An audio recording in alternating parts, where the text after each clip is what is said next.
to a happy life. Huwag kang nega. Isa yan sa mga tip ko, huwag kang nega. Umpisahan mo ang araw na may ngiti sa iyong labi. Yan. Kapag simulan mo ang araw mo na may ngiti sa labi, giging parang ang gaan-gaan ng buhay. Mapapansin mo, pagka sinimulan mo ang umaga na pagkagilat ang mata mo, magandang buhay, smile ka kaagad. Mapapansin mo na lang, buong araw mo, ang ganda-ganda na, ang gaan-gaan. Pero pag sinimulan mo ang umaga mo, kasi mangot, yung tipo pagdilat ng mata mo, bubuliwan mo na agad yung asawa mo. Yung tipong sisigaw mo, ano ba naman yan? Anong oras ka na naman umuwi kagabi? Ganyan. Sorry.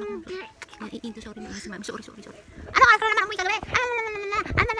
Wala na, sira na ang araw mo.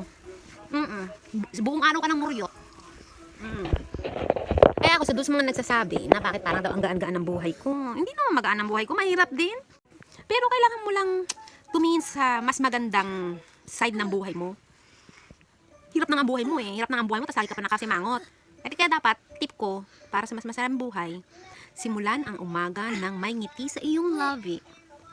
Yung tipong kahit bisit na bisit ka na sa asawa mo, didilat ka sa umaga na, good morning asawa ko, gusto mo ng kape? Yung tipong kahit na gusto mo siyang buhusan ng kumukulong kape, so, good morning asawa, tapos magugulat yung asawa mo. Aray, anak, magugulat ang, aray ko, binunod ang buhok ko, aray! Ow! Magugulat ang asawa mo. Nakain na tumisis ko at parang ang ganda-ganda na yata ng kissing. O, di ba? Di makukonsensya siya. Di imbis na mambubuisit siya sa'yo. Aray ko. Aray! Imbis na mambubuisit siya sa'yo, mapapansin mo, para magbaang siya.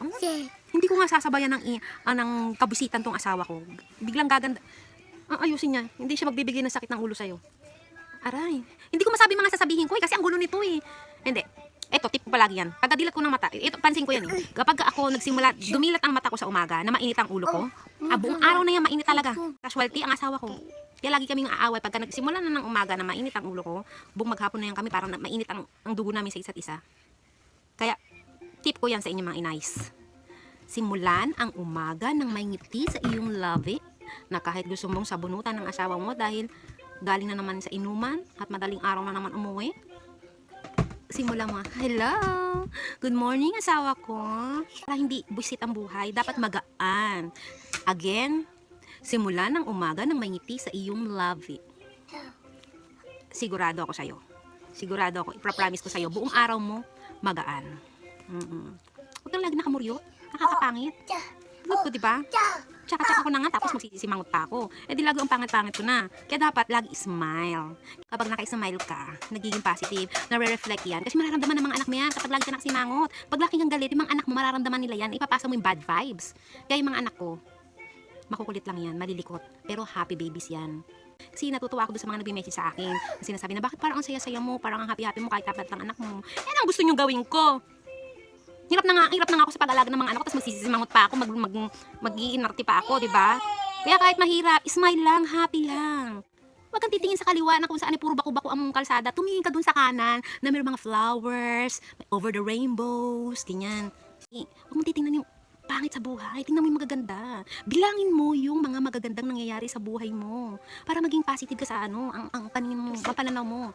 Huwag mong bilangin yung mga pangit na nangyayari. Bilangin mo yung lahat ng blessings na binibigay ni Lord. Kasi kung bilang ka ng bilang na mga pangit na nangyayari sa'yo, ang nakikita mo sa buhay, puro pangit na lang din. Pero kung bibilangin mo, kung i-appreciate mo yung mga blessing na binibigay ng Diyos sa'yo, makikita mo, ang ganda ng buhay. Day! Ang sarap! Ayun lang. Magpasalamat ka sa lahat ng blessing. Hanapin mo yung pinakamaliit na blessing na natanggap mo ngayong araw. At ikaw naman, kasi kapag negative kang tao, pag negatibo kang tao, kahit na ang laki-laki na ng blessing na binigay sa'yo ng Panginoon, hindi mo makikita yan kasi negative ka Kaya pag positive kang tao, kahit sobrang liit lang ng blessing na yan at in-appreciate mo yan, makikita mo maganda ang buhay. Huwag kang magmuryot. Umpisahan mo ang araw mo ng may ngiti sa iyong labi. Say it with me, love it. Ganun. Sige na. Yun na, dami ko na naman sinabi. Bye-bye.